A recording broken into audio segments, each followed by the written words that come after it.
Hai, Assalamualaikum warahmatullahi wabarakatuh.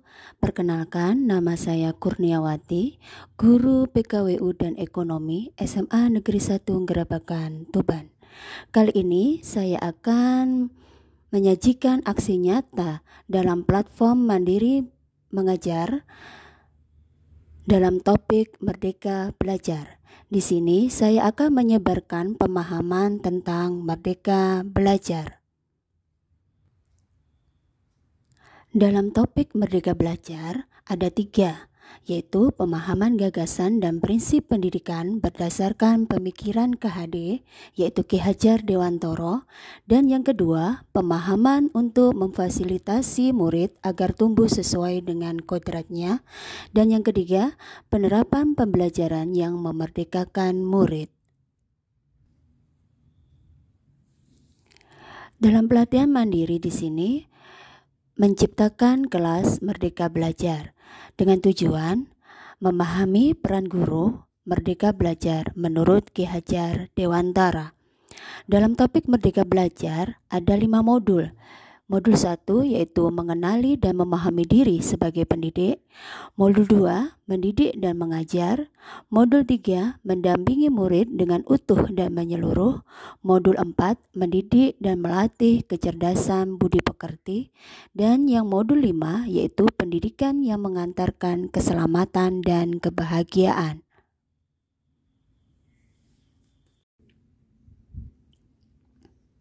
Teman-teman seprofi yang hebat, sebelum kita mengenal kepada Merdeka Belajar, yang terpenting terlebih dahulu yaitu mengenali dan memahami diri kita sebagai pendidik. Memahami dan menghayati diri sebagai manusia yang merdeka untuk terus belajar, menyelaraskan peran guru yang relevan dengan konteks murid dan perkembangan zaman, bertutur kata lembut, mendengarkan pendapat, saling menghargai, memotivasi untuk gemar dan senang belajar. Teman-teman seperjuangan yang hebat, mulailah dari diri dan refleksikan apa yang selama ini sudah kita lakukan.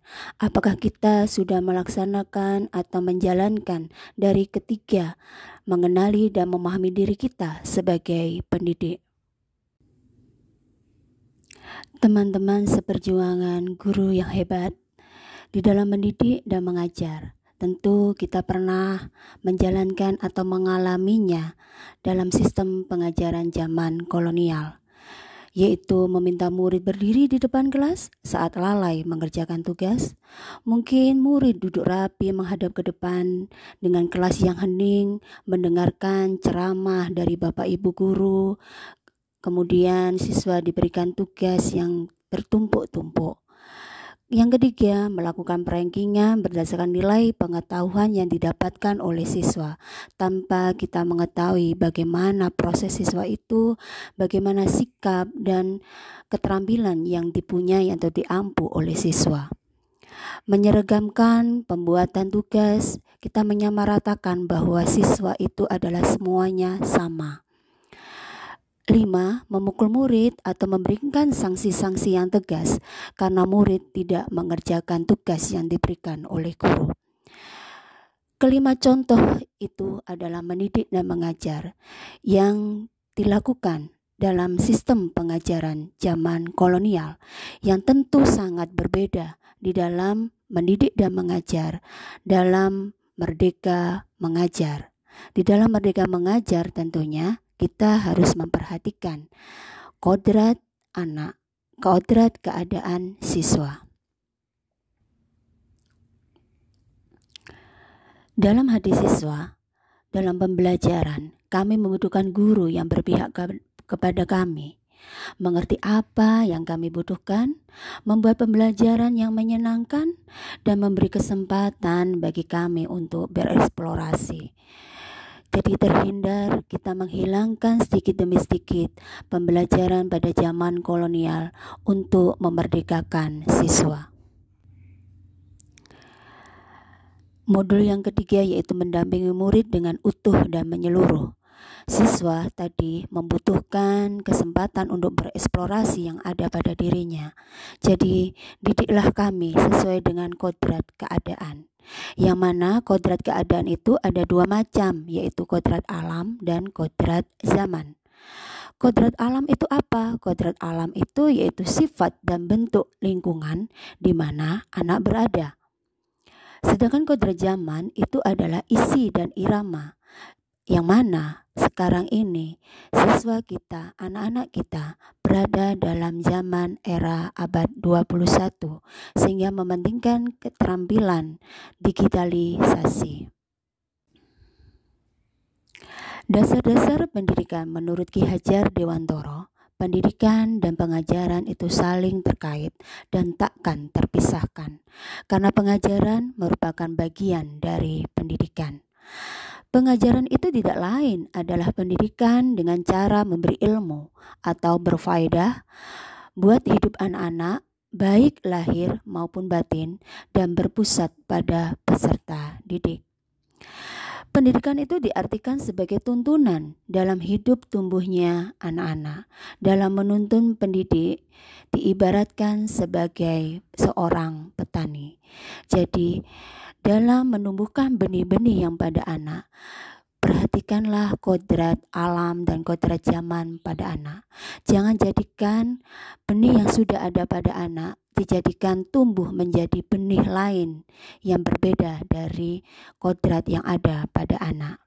Di dalam pemikiran Ki Hajar Dewantara tentu di dalam tugas seorang guru itu adalah hanyalah menuntun tumbuh kembangnya anak, bukan membentuk anak menjadi apa yang seperti kita inginkan.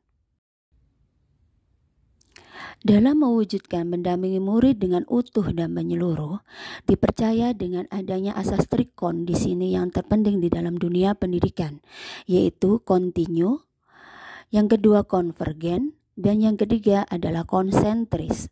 Kontinu itu memiliki makna harus berkesinambungan yang berlaku dalam sistem pendidikan. Jadi di dalam sistem pendidikan itu harus terjadi terus-menerus dengan suatu perencanaan yang baik. Dan yang kedua, konvergen artinya pengembangan atau perbaikan yang dilakukan dapat mengambil dari berbagai sumber di luar. Jadi di dalam pendidikan mendampingi murid dengan utuh dan menyeluruh, diperlukannya adanya berbagai sumber yang diperlukan, tidak kaku atau harus sesuai dengan apa yang diinginkan oleh seorang guru. Konsentris itu memiliki makna bahwa pengembangan dalam dunia pendidikan yang dilakukan harus tetap berdasarkan kepribadian kita sendiri. Dalam artian tadi konvergen adalah berbagai sumber di luar bisa kita ambil untuk pembelajaran di dalam dunia pendidikan, tapi mengingat di dalam konsentris itu, di dalam pengembangan dalam dunia pendidikan juga dalam mengambil berbagai sumber harus diperhatikan berdasarkan kepribadian kita sendiri. Kepribadian di dalam setiap daerah yang kita miliki, kearifan lokal yang kita miliki itu harus kita perhatikan. Jadi adanya penyaringan di dalam mengambil sumber di luar untuk perbaikan atau pengembangan yang kita lakukan di dunia pendidikan. Kemudian sampai dalam modul mendidik dan melatih kecerdasan budi pekerti. Di dalam Ki Hajar Dewantara ada pepatah yang menyampaikan bahwa jangan menyeragamkan hal-hal yang tidak perlu atau tidak bisa diseragamkan. Perbedaan bakat dan keadaan hidup anak di masyarakat yang satu dengan yang lain harus menjadi perhatian dan diakomodasi. Dari kalimat yang disampaikan oleh Ki Hajar Dewantara ini sangat penting bagi kita seorang pendidik, seorang guru dalam mendidik dan melatih kecerdasan budi pekerti yang ada pada anak. Namun kita jangan menyeragamkan apa yang tidak perlu kita seragamkan. Dalam artian kita harus memperhatikan kodrat-kodrat yang ada pada anak, bakat dan minat yang ada pada anak. Bakat anak satu dengan anak yang lain tentulah berbeda. Jadi dalam kita mendidiknya dan kita melatihnya harus sesuai dengan bakat dan minat dari masing-masing siswa kita. Sehingga dalam pemberian tugas janganlah menyeragamkan apa yang kita tugaskan kepada anak dan memberlakukan kepada semua anak. Konsep pendidikan dan pengajaran yang diusung oleh Ki Hajar Dewantara sangat maju karena memerdekakan kehidupan manusia. Artinya, pendidikan memberikan kesempatan seluas-luasnya pada manusia untuk menjadi manusia yang utuh, jiwa dan raga, lahir dan batin. Dalam konsep Ki Hajar Dewantara ini, hal ini disebut dengan budi pekerti. Pendidikan yang mengantarkan keselamatan dan kebahagiaan, yaitu pendidikan yang hanyalah sebagai tuntunan. Setiap murid memiliki kodrat kekuatan atau yang ada dalam kodrat alam dan kodrat zaman dan potensi-potensi yang berbeda. Pendidikan dapat berkehendak atas kodrat kekuatan dan potensi murid. Menerapkan sistem Among dan semboyan Ki Hajar Dewantara, sehingga menerapkan pembelajaran proyek serta digitalisasi pembelajaran.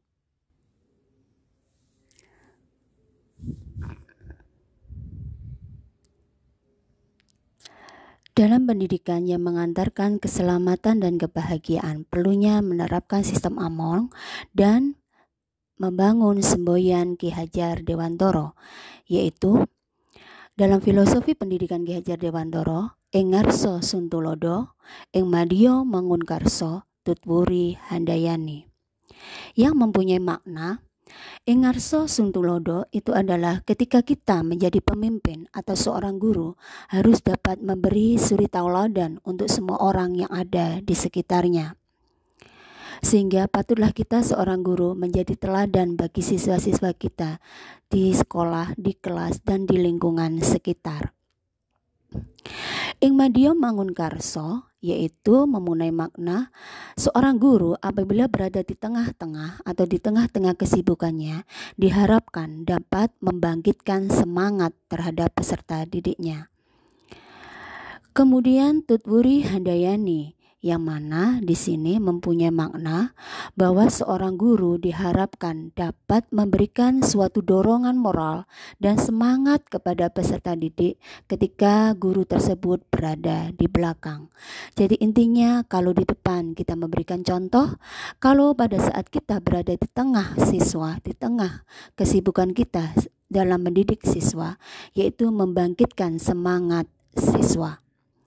Dan pada saat kita berada di belakang, kita memberikan suatu dorongan moral dan semangat kepada siswa-siswa kita dalam mengembangkan potensi atau bakat yang ada pada dirinya.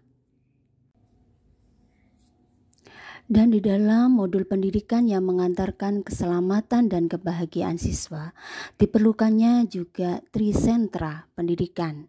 Di dalam trisentra pendidikan, yang pertama itu adalah keluarga, yang kedua sekolah, dan yang ketiga adalah masyarakat. Trisentra pendidikan juga menyiratkan pesan bahwa keberhasilan pendidikan bisa dicapai bila terjadi kolaborasi dan kemitraan yang baik antar tiga unsur yang terkait tersebut. Dengan kata lain, prestasi dan keberhasilan yang diraih anak atau siswa dalam dunia pendidikan sangat dipengaruhi oleh peran dan keharmonisan masing-masing unsur yang membentuk ekosistem pendidikan yang kondusif. Sejak awal, Ki Hajar Dewantara tak memandang sekolah atau lembaga pendidikan formal sebagai elemen paling dominan, apalagi mutlak dalam rangka membentuk karakter anak. Sehingga faktor keluarga justru paling pertama dan utama, serta ditambah lagi dengan faktor lingkungan masyarakat. Sehingga dari ketiga unsur trisentra pendidikan itu saling berkaitan sehingga menunjukkan suatu keharmonisan dalam meningkatkan keberhasilan siswa di dalam dunia pendidikan. Setelah kita mempelajari kaitan merdeka belajar, sehingga kita bisa refleksi, kita bisa memulai dari diri kita sebagai pendidik, yaitu pentingnya kita memerdekakan siswa. Sebelum kita memerdekakan siswa, kita sebagai pendidik juga perlunya kita memerdekakan diri kita sendiri, sehingga kita bisa menerapkan merdeka belajar terhadap siswa. Kaitan tujuan pendidikan nasional dengan merdeka belajar. Semangat merdeka belajar yang sedang dicanangkan memperkuat tujuan pendidikan nasional yang telah dinyatakan dalam Undang-Undang Republik Indonesia nomor 20 tahun 2003 tentang sistem pendidikan nasional pada pasal 3, di mana pendidikan diselenggarakan agar setiap individu dapat menjadi manusia yang beriman dan bertakwa kepada Tuhan Yang Maha Esa, berakhlak mulia, sehat, berilmu, cakap, kreatif, mandiri, dan menjadi warga negara yang demokratis dan bertanggung jawab. Kedua semangat ini yang kemudian memunculkan sebuah pedoman, sebuah penunjuk arah yang konsisten dalam pendidikan di Indonesia. Pedoman tersebut adalah profil pelajar Pancasila. Demikianlah aksi nyata saya dalam platform Merdeka Mengajar dalam pelatihan mandiri, yaitu dengan tema Merdeka Belajar. Mudah-mudahan bermanfaat bagi kita semua, bagi teman-teman sejawat seperjuangan Bapak Ibu guru hebat di negara Indonesia. Saya Kurniawati dari SMA Negeri 1 Gerabakan, Tuban, mohon undur diri dan mohon umpan balik, saran dan kritik atau masukan dari karya saya ini untuk disematkan atau silahkan mengisi link yang saya cantumkan di dalam deskripsi video saya. Terima kasih. Salam bergerak.